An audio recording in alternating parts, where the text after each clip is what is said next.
Bonjour, je vais vous faire le corrigé commenté, comme promis, du DS. Alors la première question du DS concernait le solde du compte banque, à savoir si on a deux comptes bancaires, l'un créditeur et l'autre débiteur, est-ce qu'on peut les compenser? Nous avions vu en classe, j'espère que vous en êtes tous souvenus, que évidemment que non, on ne pouvait pas les compenser. Donc on aura d'un côté du bilan un solde débiteur et de l'autre côté du bilan un solde créditeur au passif. Je vous avais dit que ça faisait partie des emprunts bancaires avec un petit astérisque en bas du bilan indiquant le solde créditeur, les concours bancaires courants, c'est-à-dire le découvert bancaire.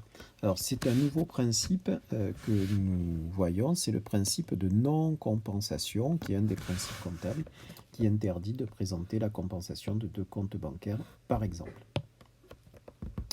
Poursuivons, si vous le voulez bien.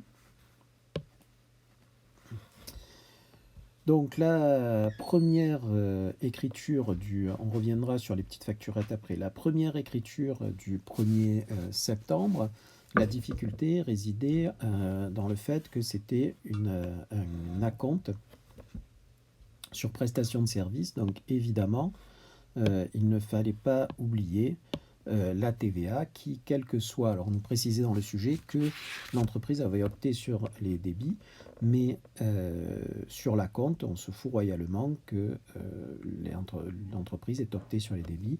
La TVA reste exigible donc lors de la compte. Alors on encaisse évidemment la compte TTC et on rajoute la TVA collectée avec un compte d'attente au débit en TVA à régulariser. Je vous rappelle la petite technique pour sortir le montant directement de la TVA à partir d'un TTC. La TVA étant à 20%, on divise par 6.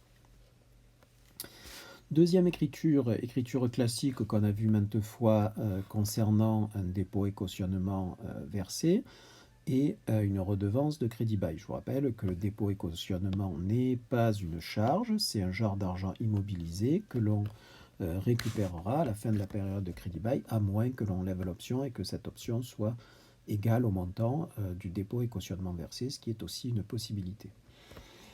Donc l'écriture se passait en deux fois avec la date fournisseur et le règlement à la même date du fournisseur. Peut-être que certains m'ont mis directement 512 banques. Pourquoi pas, je l'accepterai, mais sachez que je préfère que ça soit dans ce cadre-là.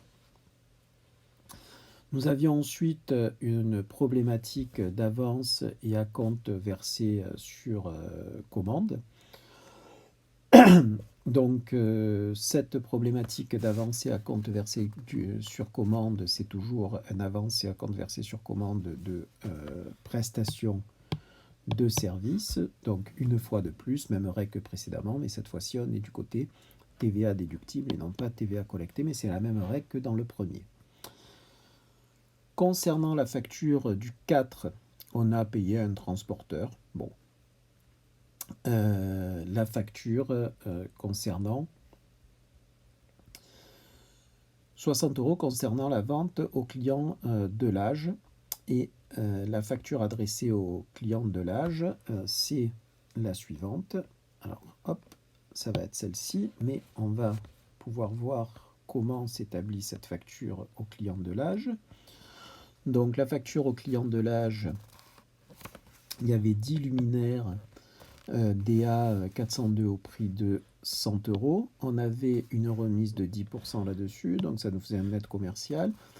On avait un transport forfaitaire de 70 € et on mettait la TVA là-dessus. Donc pas de problème. Une fois qu'on avait fait cette petite facturette, c'était pas obligé de la faire, c'était pour vous aider. Ça donnait évidemment l'écriture suivante avec du port et accessoires à facturer à hauteur de 70 €. Concernant l'écriture du 6, réalisation d'une étude de design et d'implantation d'une enseigne lumineuse pour le client Gérard.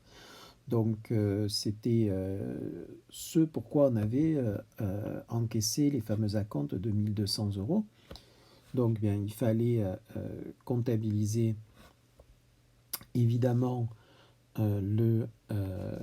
la créance envers le client Gérald, sauf que le client Gérald ne devait pas 2400 €, mais uniquement maintenant 1200, parce qu'il avait déjà réglé 1200 par anticipation. On a la prestation de service de 2000 qui nous donne normalement une TVA collectée de 400, sauf que on avait déjà collecté une partie de la TVA, donc on régularise la partie de la TVA déjà collectée. Donc ici, le 7-9, on avait un versement par virement bancaire au fournisseur Shenli situé à Shanghai. Bon, on nous disait rien de particulier sur cet acompte, si ce n'est qu'il était en monnaie étrangère, donc il ne fallait pas se tromper sur la monnaie étrangère. Alors, sur l'écriture du 8-9 adressée au client Lunicom concernant 5 tubes spiralés, c'était pas ça la difficulté avec la remise de 5%. La difficulté résidait dans la consignation de 5 caisses rigides à raison de 10 € l'une, et la consignation, on nous dit, n'est pas soumise à TVA. Donc il fallait évidemment mettre un compte client créditeur, c'est-à-dire qu'en fait, c'est nous qui avons une créance sur notre client, bizarrement, ou le client qui a une dette envers nous, c'est le client qui a une dette, c'est nous qui avons une dette envers notre client, je vais y arriver, à hauteur de 50 €, excusez-moi. Donc la TVA ne portait pas sur ces 50 €, aucune difficulté là-dessus. Concernant le 9, règlement de M. Benoît d'une note concernant un repas d'anniversaire d'un membre de sa famille. Comme M. Benoît est un entrepreneur individuel et qu'il a eu la négligence de payer avec son chéquier personnel, on ne le passe pas en charge, mais ça sort évidemment de la banque, de la banque professionnelle, et on va le mettre en compte de l'exploitant, ce qui ne diminuera pas le résultat de l'exercice. Concernant l'écriture du 10, alors l'écriture du 10, on a un retour de marchandises. Alors un retour de marchandises, vous savez que ça donne lieu à une facture d'avoir, c'est-à-dire qu'il y a eu vente de marchandises, hop, ça fait le chemin inverse, ça revient dans l'entreprise, donc c'est un compte 7 qui va être débité. Les rabais, remises, ristournes accordés sur vente hors facture va être comptabilisée puisqu'elle n'est pas sur la facture, et c'est une remise supplémentaire sur les articles conservés, certainement pour se faire pardonner de la mauvaise qualité des articles qui ont été facturés la première fois. L'écriture du 11-9, elle, concerne la réception du règlement d'un client danois. Donc c'est la couronne danoise, hein. Ça s'appelle comme ça, la monnaie danoise. Donc ce règlement porte sur 110 000 couronnes danoises, et on vous donne le cours à la date du règlement et le cours à la date de la facturation. Donc ici, ça veut dire qu'on a une perte de change de 1 000 € quand on compare les deux cours, puisqu'on va encaisser moins que ce qui avait été facturé. Facturation, encaissement et différence à notre charge. Donc concernant le 12, la facture adressée au client Gonzalez qui est implanté, lui, à Barcelone, en Espagne. Alors, exonéré de TVA parce que c'est une livraison intracommunautaire à partir du moment où le client Gonzalez a fourni son numéro intracommunautaire, mais c'est tout le temps le cas. Concernant la facture, cette fois-ci, du 13, la réception de l'entreprise Bureau Informatique pour une réparation de matériel informatique de l'entreprise 250 €, et l'entreprise Bureau n'a pas opté pour les débits.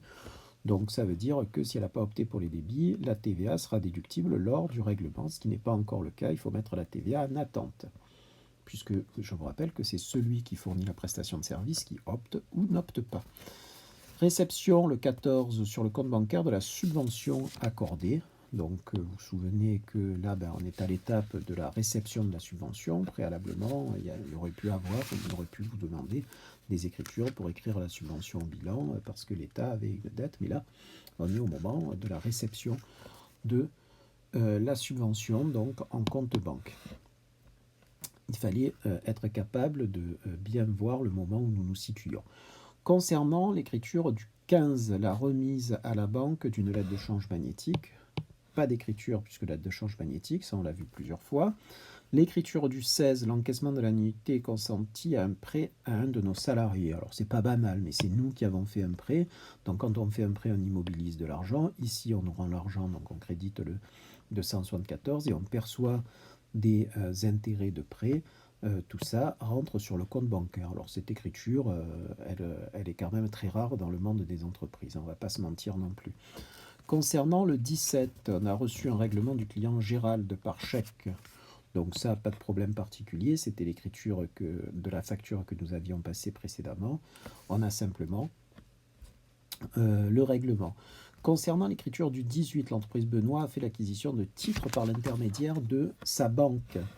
Donc on a acheté des titres de participation et puis on a acheté aussi des VMP. On facture le service bancaire, la TVA sur ce service bancaire et le tout sort de la banque. Alors j'arrête là la première partie de la correction, je vais reprendre après, autrement mes vidéos sont trop longues et ne passent plus.